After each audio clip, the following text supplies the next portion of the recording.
Hello friends, एक बार पुनः आप लोगों का स्वागत है हमारे यूट्यूब चैनल स्टडी 26 पे। और आज के वीडियो के माध्यम से बच्चों देखने का प्रयास करेंगे हिस्ट्री जो मेजर पेपर जिनका ऑनर्स मतलब मेन पेपर जो होगा, इतिहास जिन्होंने लिया होगा, तो उनके सिलेबस में मेंशन है बच्चों की समुद्री व्यापार, प्राचीन भारत में समुद्री व्यापार पर प्रकाश डालें। आपसे पहला क्वेश्चन तो यही बनेगा कि प्राचीन भारत में समुद्री जो व्यापार है उस पर प्रकाश डालें। दूसरा क्वेश्चन ये बन सकता है कि प्राचीन भारत में समुद्री व्यापार के विकास पर प्रकाश डालें। तो ये जो दोनों ही क्वेश्चन बनेंगे आपके सिलेबस में मेंशन है बच्चों, इसलिए तो आपको ये ध्यान में रखना है कि इनकी तैयारी आपको करनी होगी और आपको अच्छे से इनका उत्तर भी करना होगा। तो चलिए आज उसी को हम लोग अपने वीडियो के माध्यम से देखने और समझने का प्रयास करते हैं। तो चलिए बच्चों, तो देखिए प्राचीन भारत में समुद्री व्यापार जो देखना है आपको या पढ़ना है आपको, तो उसमें आप एक जो इसका जो है ना, इसको आप एक क्रोनोलॉजी में याद रखिएगा। जैसे हड़प्पा के बाद वैदिक, वैदिक के बाद वैदिकोत्तर काल है, फिर मौर्य काल है, गुप्त काल, इस तरह से आपको ये क्रोनोलॉजी में याद करना। चूँकि क्रोनोलॉजी में याद रहेगा तभी आपको उत्तर भी लिखेगा मिलेगा, अच्छा आंसर आप लिख भी पाएंगे और अच्छा नंबर भी मिलेगा। तो पहले इंट्रोडक्शन जब आप लिखिएगा प्राचीन भारत में समुद्री व्यापार का, जो आपकी स्क्रीन पे दिख रहा है, यही इंट्रोडक्शन में आपका होगा। तो देखिए इसमें आप इंट्रोडक्शन में लिखेंगे भारत का अपना एक समुद्रिक इतिहास रहा है, यानी कि भारत जो है प्रारंभ से ही सामुद्रिक इतिहास इसका इसलिए भी रहा है बच्चों, क्योंकि भारत जो आप जानते हैं कि ये समुद्र के किनारे बसा हुआ है। जैसे ये जो आपका गुजरात वाला इलाका है, देखिए अच्छे से समझ पाएंगे आप, गुजरात वाला इलाका है, फिर ये जो इलाका है आपका, तो देखिए ये जो है अरब सागर है, यहाँ पे आप जानते हैं अरब सागर है।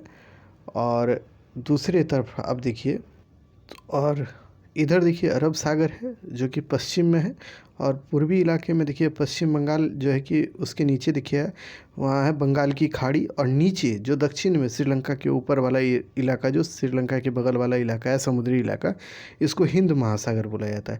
तो तीनों ओर से भारत जो प्रायद्वीपीय भारत है, यानी दक्षिणी भारत का इलाका है, वो तीनों तरफ से समुद्र से घिरा हुआ है।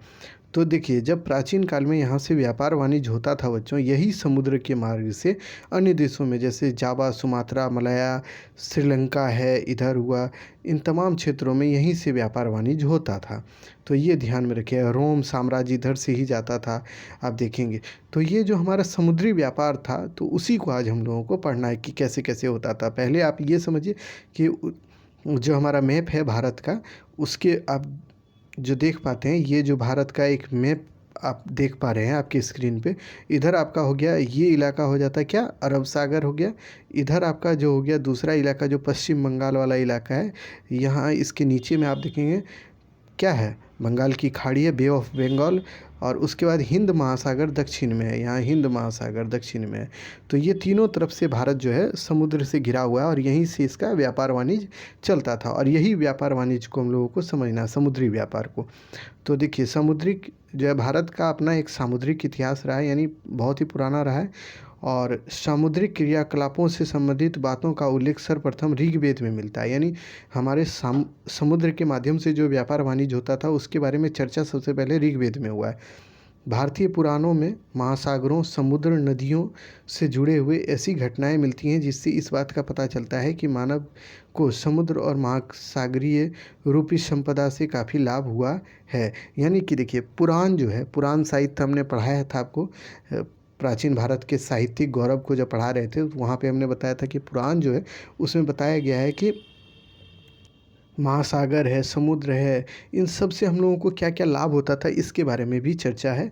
और इससे ये पता चलता है कि भारत का जो है सामुद्रिक व्यापार अन्य देशों के साथ होता था। भारतीय साहित्य यानी कि जो भारत की जो साहित्य है, यानी प्राचीन ग्रंथ है, उसमें कला, मूर्तिकला, चित्रकला, पुरातात्विक विज्ञान से भी कई मतलब पुरातात्विक विज्ञान से संबंधित भी कई एक घटनाएं ऐसी है, कई एक चीज़ें ऐसी मिली है जिससे हमें सामुद्रिक परंपरा का, यानी कि समुद्र के द्वारा जो भारत का विदेश में व्यापार वाणिज्य होता था उसके बारे में जानकारी मिलती है। अब देखते हैं हम लोग क्या, देखिए जो कौन कौन पीरियड में कब कब इनका व्यापार वाणिज्य होता था, अब उसको देखिए। तो देखिए पहले सिंधु घाटी सभ्यता में, इसको हम समझाते हैं पहले। देखिए सिंधु घाटी सभ्यता जो थी, आप जानते हैं सिंधु घाटी सभ्यता का जो विकास हुआ था, आप देखेंगे पश्चिमी इलाके में ज़्यादातर हुआ था। इधर वाला इलाका जो है पश्चिमी भारत का इलाका, ये वाला इलाका जो है इधर हुआ था ज़्यादातर इसका विकास। हमने जब सिंधु सभ्यता पढ़ेंगे तो वहाँ आपको बताएंगे। तो ये जो इलाका है ना बच्चों, पाकिस्तान है, भारत है, ये सब इलाका जो आप देख पा रहे हैं, भारत है, पाकिस्तान है, इन सभी क्षेत्रों में देखिएगा हड़प्पा सभ्यता का विकास हुआ। जब हड़प्पा वासी जो व्यापार वाणिज्य करते थे ना बच्चों, ये देखिए अरब सागर होते हुए व्यापार करते थे अन्य देशों में, जैसे कि मेसोपोटामिया के देशों में करते, मतलब मेसोपोटामिया की सभ्यता जो हड़प्पा सभ्यता के समकालीन सभ्यता थी, वहाँ पे इसका व्यापार वाणिज्य होता था। और वहाँ से लोग क्या करते थे, कुछ चीज़ें मेसोपोटामिया से लाते थे अपने यहाँ, और अपने यहाँ से कुछ चीज़ों को वहाँ पहुँचाते थे। तो ये देखिएगा फिर ईरान से, अफ़गानिस्तान से, इन तमाम क्षेत्रों से भी व्यापार वाणिज्य हड़प्पा काल में भारतीयों का होता था। ये आप ध्यान में रखिएगा। तो इसी को अब लिखा हुआ है तो उसको पढ़ देते हैं, एक बार समझिए। सिंधु घाटी सभ्यता के समय ही हमारा विदेशी व्यापार समुद्र के द्वारा होता था। सिंधु और मेसोपोटामिया से जो व्यापार होता था वो समुद्र के माध्यम से ही होता था, यानी समुद्र के ही द्वारा होता था, जिसका प्रमाण मोहनजोदड़ो तथा हड़प्पा से भी कुछ ऐसी चीज़ें मिली है जिससे पता चला है कि ये सभी चीज़ मेसोपोटामिया का होगा। और मेसोपोटामिया के भी स्थलों से ये जानकारी मिला है कि कुछ चीज़ें वहाँ से मिली है, जिससे ये पता चलता है कि वहाँ पे जो चीज़ प्राप्त हुआ है वह हड़प्पा सभ्यता का होगा। और देखिएगा मेसोपोटामिया से एक लेख मिला है जिसमें ये चर्चा है कि मेलुहा शब्द की चर्चा है, जो कि मेलुहा शब्द का अर्थ होता है मोहनजोदड़ो। तो जिसको मोहनजोदड़ो से आधुनिक इतिहासकार जो हैं वो जोड़ते हैं और कहते हैं कि ये मेलुहा शब्द मोहनजोदड़ो के लिए प्रयोग होता था, कहाँ, मेसोपोटामिया में। तो इससे यह स्पष्ट होता है कि मेसोपोटामिया के लोग समुद्र के माध्यम से भारत आते थे और सिंधु घाटी क्षेत्र में आकर वहाँ से कुछ चीज़ों को लेते थे, अपने साथ लेके चले जाते थे, और वो अपने साथ जो सामान लाते थे उसको यहाँ पे सिंधु वासियों को दे के चले जाते थे। ये ध्यान में रखिएगा, यानी इस समय होता था। उसी में देखिएगा हड़प्पा काल में ही लोथल में एक गोदीवाड़ा का प्रमाण मिला। गोदीवाड़ा जिसको डॉकयार्ड बोलते हैं बच्चों, वहाँ पे ये होता है ना कि जो विदेशी जो नाव उव आता था, उस समय का जहाज़ आते थे, वहाँ रुकते थे, और वहीं पे जो है ना सामान को लोड किया जाता था और अनलोड, मतलब सामान को चढ़ाया जाता था जो कि विदेश ले जाने के लिए। और कुछ सामान ऐसे होते थे जो कि उस सभ्यता के लोगों के द्वारा यूज किया जाता था, उसको वहाँ पे उतारा जाता था। लोथल से गोदीवारा का प्रमाण इसीलिए मिला है, तो इसको भी आप ध्यान में रखिएगा। तो इससे यह स्पष्ट होता है कि विदेशी व्यापार कब था, तो सिंधु घाटी सभ्यता में था। तो ये ध्यान में रखिएगा। अब देखते हैं हम लोग वैदिक काल में, क्या वैदिक काल में था कि नहीं। तो वैदिक काल में भी बच्चों देखिएगा वैदिक ग्रंथ जो है उससे ये जानकारी मिलता है कि यहाँ पे नौकाओं, पोतों तथा समुद्री यात्राओं के द्वारा जो है व्यापार वाणिज्य होता था। यानी नौका मतलब आप जानिए नाव है, पोत का मतलब वही होता है जो बड़ा बड़ा नाव होता है, उसका प्रयोग होता था समुद्री व्यापार में।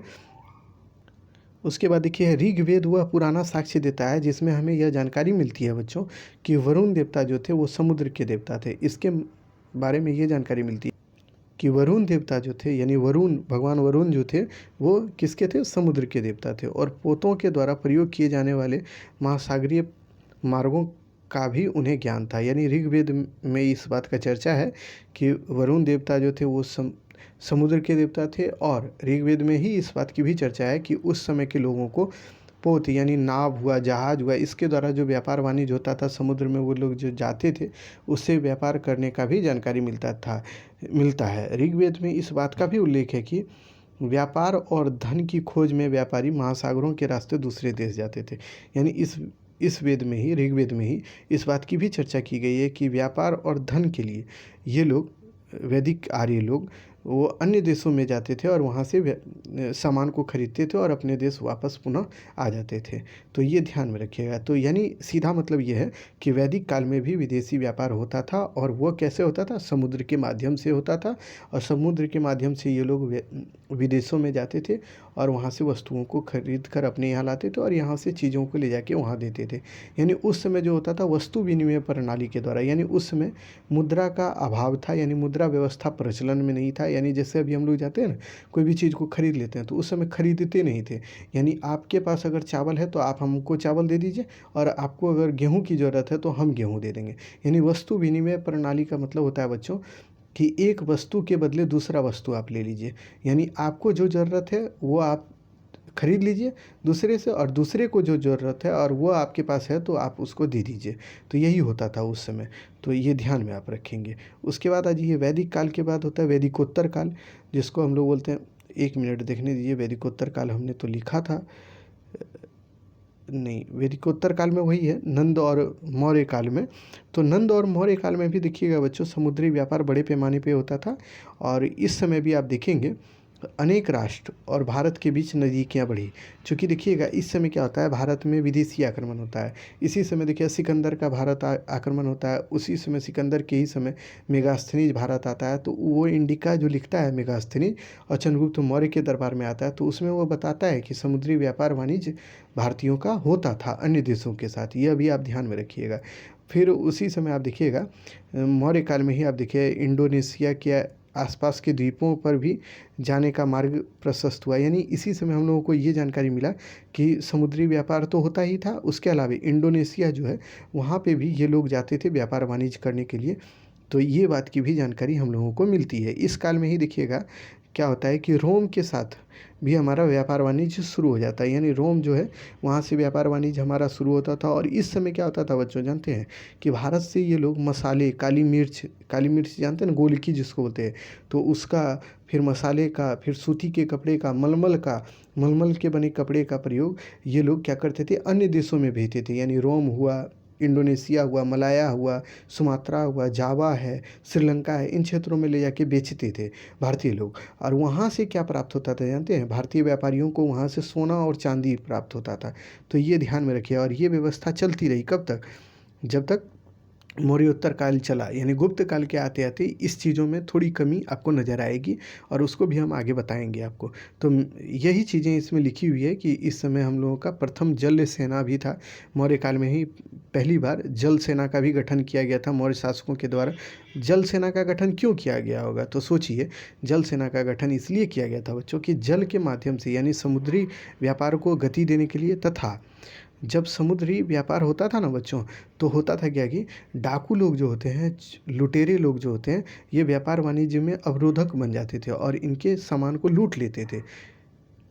इन सामानों को ना लूटा जाए, इसीलिए देखिएगा आप मौर्य काल में क्या होता है कि जल सेना का गठन किया गया। और इसका प्रयोग क्या होता था, जब व्यापारी लोग जाते थे अपनी सामान को लेकर, तब ये सेना भी उनके साथ चलती थी और उनको सुरक्षा प्रदान करती थी। तो ये मौर्य काल होते आते आते हो गया था इस तरह की व्यवस्था। उसके बाद देखिए मौर्य काल के बाद क्या होता है कि फिर आप देखिएगा उसी समय आप देखेंगे अशोक के द्वारा क्या होता है। देखिए इस समय जो व्यापारिक संबंध कहाँ कहाँ था, तो उसको देख लीजिए, श्रीलंका है, मिस्र है, सीरिया है, मकदूनिया के साथ होता था। ठीक है, तो इसको ध्यान में रखिएगा। फिर अशोक के काल में क्या होता है कि अशोक के काल में इन्होंने क्या किया, समुद्र के माध्यम से अन्य विदेशों में, अन्य विदेश के अन्य देशों में, जैसे है चीन है, फिर तिब्बत है, फिर आप देखिए श्रीलंका है, इन सभी क्षेत्रों में इन्होंने बौद्ध धर्म के प्रचार प्रसार के लिए लोगों को भेजा था। तो इससे भी पता चलता है कि इस समय के लोगों को समुद्र की जानकारी थी और समुद्रिक व्यापार तेज़ी से होता था। तो अब आ जाइए हम लोग देखते हैं कि भाई मौर्योत्तर काल। तो मौर्योत्तर काल में क्या होता है बच्चों, जानते हैं, सातवाहन वंश इस समय होता है, कुषाण वंश होता है, शुंग वंश होता है। तो इस समय जो है समुद्री व्यापार काफ़ी तेज़ी से होने लगा। चूँकि आप देखिएगा इसी समय सातवाहन वंश की सत्ता है, कुषाण वंश की सत्ता है, शुंग वंश की सत्ता है, फिर इंडो ग्रीक शासकों का शासन यहाँ पे होने लगा, पहलव वंश की सत्ता स्थापित हुई, जो कि विदेशी थे ये लोग और ये भारत में आए। तो ये जो कुषाण वंश के शासक हों या पहलव वंश के शासक हों, ये लोग विदेशी जो थे, जब भारत आए बच्चों, तो इससे क्या हुआ कि अन्य विदेशी लोग भी भारत आने लगे और उन्होंने भारत की स्थिति को देखा और यहाँ देखा कि यहाँ से व्यापार वाणिज्य करने से हमें काफ़ी लाभ हो सकता है। और इसीलिए आप देखिएगा इस काल में रोम के साथ हमारा व्यापार वाणिज्य काफ़ी तीव्र हो गया। और रोम से हमारा क्या होता था, रोम से हम लोग क्या करते थे, सोना चांदी को भारत लाते थे, मंगवाते थे, और यहाँ से जो है काली मिर्च हुआ, मसाला हुआ, मलमल के कपड़े हैं, सूती कपड़े हैं, ये सभी चीज़ों को यहाँ से हम लोग भेज देते थे। कहाँ पे, रोम में। फिर यहाँ से देखिएगा स्टील के बने हुए जो है छुरी, चाकू, ये सब भेजते थे हम लोग। इसी समय की एक रचना है बच्चों, प्लिनी की नेचुरल हिस्ट्री, उसमें भी आप देखिएगा रोम के साथ जो हमारा ट्रेड होता था ना, यानी व्यापार होता था ना, उसके बारे में जानकारी मिलती है। इसीलिए तो हमारे देश में विदेश से इतना सोना चांदी उस समय आता था कि प्राचीन काल में भारत को सोने की चिड़िया बोला जाता था। हम लोग क्या करते थे, हम लोग सामान अपने यहाँ से, काली मिर्च हुआ, फिर कपड़े हुए, ये सब दूसरे देशों में भेजते थे और वहाँ से हम लोग केवल और केवल सोने चांदी मंगवाते थे और कोई सामान नहीं मंगवाते थे। इससे क्या हुआ, विदेशी लोगों का नज़र हमारे ऊपर पड़ा और फिर आप देखिएगा मुस्लिम आक्रमणकारियों का आक्रमण होता है, फिर अंग्रेज आए, फिर डच है, फ्रांसीसी, पुर्तगाली, ये तमाम लोग जो आए ना, तो यही चीज़ को देख कर चूँकि यहाँ पे सोना का इतना संकेंद्रण बढ़ गया कि उन लोगों को लगा कि अब यही है विश्व में एक जगह जहाँ से सोना चांदी को लूटा जा सके, और इसीलिए वो लोग यहाँ आए भी बाद में देखिएगा। तो ये हमारी स्थिति थी। उसके बाद देखिएगा ये जो है मौर्योत्तर काल में हमारा व्यापार जो होता था, चीन है, रोम है, मलाया है, जावा है, सुमात्रा है, श्रीलंका है, इन तमाम क्षेत्रों से हुआ करता था। तो ये ध्यान में रखिएगा। अब आ जाइए हम लोग देखते हैं कि गुप्त काल में आखिर कैसा था। तो गुप्त काल आते आते देखिएगा समुद्री व्यापार में थोड़ी गिरावट आई, क्योंकि देखिएगा जो विदेशी सत्ता था जैसे कुषाण है, पहलव वंश है, ग्रीक इंडो ग्रीक शासक हैं, तो ये सभी की सत्ता समाप्त हो गई और भारत में पुनः एक बार देखिएगा गुप्त साम्राज्य की स्थापना हुई। गुप्त साम्राज्य जो देखिएगा संपूर्ण उत्तर भारत में फैला हुआ साम्राज्य था। जब ये साम्राज्य मजबूती से उभर के आया ना बच्चों, समुद्रगुप्त है, चंद्रगुप्त द्वितीय, विक्रमादित्य जिसको बोलते हैं, वो हुआ इसमें शासक, फिर कुमारगुप्त हुआ, ये सब शासक जब हुए ना, तो इन्होंने विदेशी व्यापार पर एक तरह से अंकुश लगाने का कार्य किया और विदेशी व्यापार ठीक वैसे ही चला जैसे इनका मन होता था। इस काल में आप देखिएगा थोड़ा सा व्यापारिक जो विदेशी व्यापार है उसको रोकने का भी प्रयास किया गया, चूँकि इसको रोकने का एकमात्र उद्देश्य यह भी था ना बच्चों कि जो विदेशी ट्रेड है उसको इसलिए रोका जाए ताकि विदेशी लोग भारत ना आए, और भारत अगर वो अधिक संख्या में आएंगे तो फिर वो हो सकता है कि शासक के लिए चुनौती साबित हो, मतलब कर सकते हैं। तो इसीलिए इस समय थोड़ा सा इस पे नकेल लगाया गया, लेकिन जो समुद्री व्यापार है इस समय भी चलता रहा और इसमें कोई गिरावट नहीं आई। जैसे देखिएगा यहाँ के व्यापारी जावा, सुमात्रा, मलक्का, इन तमाम क्षेत्रों पर गए और वहाँ से इन्होंने व्यापार वाणिज्य किया, और भारत से यहाँ क्या होता था, मलमल के कपड़े हैं, सूती कपड़े हैं, काली मिर्च है, फिर देखिए इन तमाम चीज़ों को वहाँ भेजा जाता था और अन्य देशों से भारत क्या आता था, सोना और चांदी मंगाया जाता था। तो यही व्यापार का क्रम गुप्त काल तक चलता रहा। गुप्तोत्तर काल में भी यही स्थिति रही, लेकिन बाद में जो होता है विदेशी लोगों की आँख मतलब भारत के प्रति गड़ी और वो लोग भारत पे आए और उन्होंने आक्रमण करना प्रारंभ कर दिया। आप क्या कीजिएगा, देखिए बच्चों, अगर आपको नोट्स इसका बनाना है तो आप चुपचाप कुछ नहीं कीजिए, आप वीडियो देखते जाइए और उसको पॉज करते जाइए और उसका स्क्रीनशॉट ले लीजिए और बाद में अपनी कॉपी में लिख लीजिएगा। क्योंकि जब तक आप बच्चों आप थोड़ा सा मेहनत आप खुद कीजिए, आप केवल नोट्स के चक्कर में मत रहिए, आप थोड़ा समझिए चीज़ों को। हम कोशिश करते हैं कि बातों को आपको अच्छे से समझाएं और उसके बाद आप उसको नोट डाउन खुद भी कीजिए, क्योंकि आप अगर अच्छे से मेहनत कीजिएगा तभी आपको अच्छा नंबर आने वाला है। तो चलिए, हमारा प्रयास था कि आपको अच्छे से समझाया जाए और हमने एकदम आसान तरीके से समझाने का प्रयास किया। इसमें कोई मतलब भारी भरकम चीज़ों का प्रयोग नहीं किया है और आपको भी ऐसे ही उत्तर लिखना है, आपको टाइम बाय टाइम आपको लिखना है ताकि आपको एक अच्छा नंबर मिले। आप इसी तरह जो आप देख पाए होंगे कि आपने हेडलाइंस जो है इसी तरह बनाने हैं कि कौन से मतलब डेट है, इसी तरह आप पॉइंट वाइज लिखिएगा और उसको आप डील कीजिएगा। तो ये आपको उत्तर लिखने में मतलब आप जब एग्ज़ाम लिखेंगे तो वहाँ भी आपको यही करना है। तो चलिए, आज के वीडियो में इतना ही, फिर मिलेंगे अगली वीडियो में। अगर वीडियो पसंद आए तो प्लीज़ सब्सक्राइब कीजिए चैनल को, लाइक कीजिए, वीडियो को शेयर ज़रूर कीजिए। फिर मिलते हैं अगली वीडियो में, तब तक के लिए धन्यवाद।